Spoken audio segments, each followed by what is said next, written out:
Bom dia, galera linda do sétimo ano. Vamos aqui passar para vocês algumas dicas e orientações importantes sobre o nosso capítulo 5, Reforma e Contra-Reforma. Começando pelo nome do capítulo, né, gente? Reforma, obviamente, faz a gente lembrar de mudança, de coisa nova, de renovar. E o espírito da reforma vai ser justamente esse, uma mudança. Quando você acessa aí a página 81 do seu livro, você vai verificar que fala de uma reforma religiosa. Então, foi uma mudança na religião. Isso é uma coisa mais clara aí logo de início do capítulo. Quando você analisa o Brasil, uma das coisas que mais chama a atenção do nosso país é a questão da diversidade, né? Nós temos uma variedade de etnias, de povos das mais variadas origens, de sotaques, não é verdade? E um ponto que chama a atenção é a nossa diversidade religiosa. A nossa própria sala de aula, né? Quantos colegas nossos não são evangélicos, católicos, e nós temos colegas que praticam também as religiões de matriz africana, o candomblé e a umbanda. Nós temos no Ceará judeus, muçulmanos e assim vai. As religiões elas são diversas e é um aspecto da cultura de cada povo e é uma decisão particular de cada indivíduo e do grupo do qual ele pertence. A religião mais difundida, entretanto, no mundo ocidental é a chamada religião cristã, que tem a sua origem a partir dos judeus, do judaísmo, ou seja, ou como ficaram mais conhecidos, dos hebreus, né? Eram povos que ocuparam a região ali da Palestina e que tinham a figura do Messias, né? O Messias que para os cristãos foi Jesus Cristo. A partir daí, toda a história surgiu lá no século V, IV, entre os séculos IV e V, a Igreja Católica Apostólica Romana, que era uma igreja muito vinculada ao próprio Império Romano, que inclusive a adotou como religião oficial. E foi assim por mais de 1000 anos a Igreja Católica Apostólica Romana, ela exerceu praticamente, digamos assim, um monopólio sobre a fé cristã. Era a única igreja, né, a única instituição religiosa cristã oficial, né? Inclusive ganhou muito poder, ganhou muitas terras. A gente sabia que o Papa tinha uma função importante, porque era ele que coroava os imperadores, os reis, era ele que dizia o que era certo e o que era errado. Se o rei era o dono das terras, os reis e os nobres, o Papa era o dono da alma das pessoas. Então a igreja exercia uma grande influência na vida das comunidades durante toda a Idade Média. É uma instituição que vai explicar a Idade Média. Mas nós estamos vendo nos dois últimos capítulos do livro que começam a haver mudanças importantes, né? Especialmente na chamada Baixa Idade Média. Essas mudanças significam, se vocês lembrarem do capítulo passado sobre o Renascimento, quando nós falamos, por exemplo, sobre a questão do antropocentrismo, do homem como centro, do humanismo, do resgate de aspectos da cultura greco-romana, digamos assim. Então há uma mudança na forma de pensar do homem. O homem vai pensar mais em si e vai passar a criticar aquelas instituições que ele acreditava que o oprimiam. E aí você tem no seu livro, na página 82, os motivos dessa reforma. Veja só como os fatos estão linkados, né? Estão ligados. Esse homem diferente, esse homem questionador, esse homem vai começar a dizer, olha, mas por que tem que ser assim? Por que eu sou realmente pobre? Não se esqueçam da burguesia, né, que era durante muito tempo mal vista. Por quê?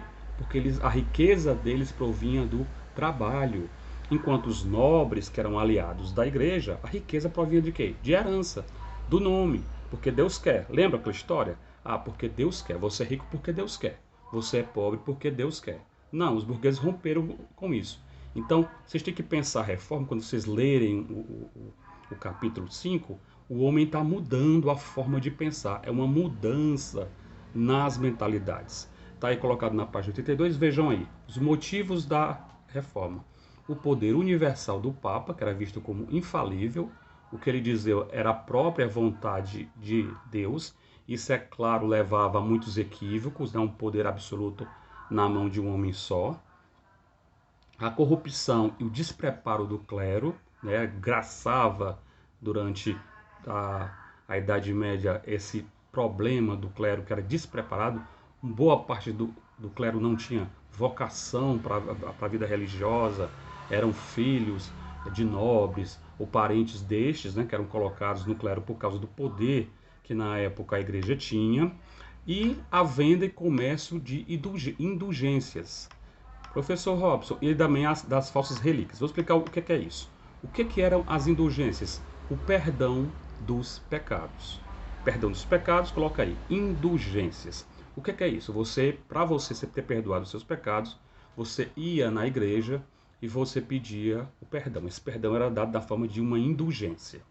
Só que com o tempo, essas indulgências, esse perdão dos pecados passou a ser vendido, né? A igreja alegava a necessidade de construir novos templos e passou a vender essas indulgências. Obviamente que isso causou muito furor, né? Muita revolta. E também a questão da venda das falsas relíquias. O que são relíquias? São objetos que lembram, rememoram a vida e a história de santos, de papas, de pessoas importantes para a igreja. Então, na Europa, nas feiras, lembra das feiras que a gente viu, né, nos capítulos passados sobre mudança na Europa feudal? Lá você encontrava, por exemplo, objetos sagrados. Por exemplo, vendiam pedaços da cruz de Cristo. Só que não eram, evidentemente, pedaços verdadeiros, eram falsos, mas que eram vendidos por toda a Europa. E isso também vai causando. Mas como é que se vender tanto pedacinho assim da cruz de Cristo, né? Ave Maria. Então, isso começou a causar estranheza, que a igreja estava com outros propósitos. Esse conjunto de fatores vai fazer com que surjam ao longo da história os primeiros reformadores. E aí você tem na página 83, falando sobre o Wycliffe e sobre o Hus, que vão ser os primeiros que vão questionar algumas posturas da igreja e a sua doutrina. E tinha um problema também nessa época importante, que é o seguinte: as missas eram rezadas em latim, o que é latim? Cachorro, uau, uau? Não.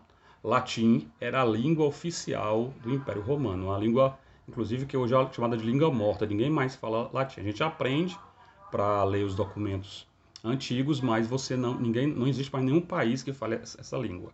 Mas era ela a língua oficial da Igreja Católica Apostólica Romana até um dia desses, até o século XX, boa parte do século XX. A maioria das pessoas na Idade Média, o povo mais pobre, os camponeses, sequer sabiam ler, o que dirá falar em latim. Então, a própria fé, a própria proximidade com a palavra de Deus, por assim dizer, era um privilégio dos nobres e dos sacerdotes, dos membros da igreja. Isso também causou uma série de transtornos, porque boa parte dos reformadores vai defender a ideia de que as pessoas tinham que ter acesso à palavra de Deus, que na opinião dos cristãos é a Bíblia. E aí surge a figura ícone da reforma, que é o Martinho Lutero, que era monge. O Martinho Lutero, a priori, membro da igreja, ele não vai querer romper com a igreja. Ele queria reformar a igreja, deu o nome reforma, né? Ele vai propor ao Papa da época, o Papa Leão, que a igreja realize reformas, porque ele vai, olha, Papa, eu passei em tal lugar e vi lá os monges, os padres vendendo as indulgências, as falsas relíquias. Só que mal sabia ele, Lutero na época, de que a própria igreja fazia parte de todo esse sistema. Ele vai ser chamado pela igreja e convidado, né, entre aspas, a voltar atrás, a dizer para o povo que ele estava errado, ele, Martinho Lutero. Ele a partir daí vai negar, o que eu estou falando está certo, tá? Não mais porque eu li a Bíblia e vi lá que essas práticas estão todas erradas. E ele vai passar a ser perseguido pela igreja. É nesse ponto que vai acontecer o famoso episódio no qual ele, questionado pela igreja, ele vai pregar, né, na porta, né, de uma igreja as chamadas 95 teses. nessas 95 teses, ele vai dizer ponto a ponto por que a Igreja Católica Romana estava errada. E aí ele vai propor uma nova doutrina. Essa doutrina é baseada na justificação da fé, ou seja, Deus salva a pessoa, não as obras que a pessoa pode ter vindo realizar. Muitas pessoas faziam boas ações pensando não na boa ação, mas em aparecer.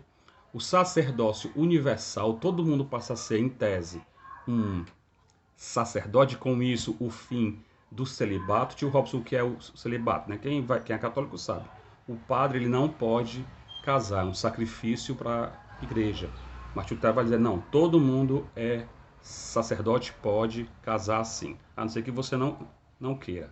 A Bíblia passa a ser o meio pelo qual Deus se revela, então tu tem que ler a Bíblia. O Lutero vai traduzir a Bíblia do latim para a língua dele nativa, que era o alemão. Isso vai ser importante porque o povo da Alemanha vai poder ter, pelo menos aqueles que sabiam ler inicialmente, vão passar a ter acesso à Bíblia. Essa época da Reforma coincide com uma importante inovação, que é a invenção da imprensa, né, com o Gutenberg, que vai passar a poder imprimir as coisas, né? Com a invenção da imprensa, aquilo que era feito de forma manuscrito, agora vai ser feito de uma forma mais ágil, e esses documentos vão poder chegar ao povo de forma mais rápida. Então veja que as coisas vão acontecendo, é um período de grandes renovações e de mudanças. O batismo e a Eucaristia vão ser os dois únicos sacramentos. O culto o santo e as imagens não têm fundamento para Martinho Lutero, para ele só Deus, né, o único santo, e qualquer membro da igreja podia se casar, inclusive os padres. Isso representou um rompimento importante.